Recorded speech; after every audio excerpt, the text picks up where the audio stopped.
Hello guys and welcome back to the channel. In this video, I'm going to show you how you can make international calls via Teams Microsoft. So let's get started. First thing that you need to know is that Teams only allows international calling if your account has a Microsoft Teams calling plan or phone system license. Free Teams accounts can't dial normal phone numbers.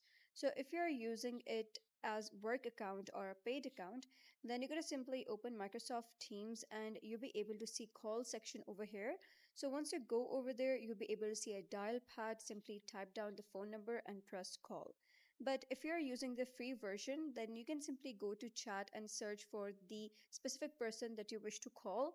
And once you're in their chat, you'll be able to see this audio call option. So simply click on that, and this works without any calling plan. And you can enjoy video calling them as well if you want to do so.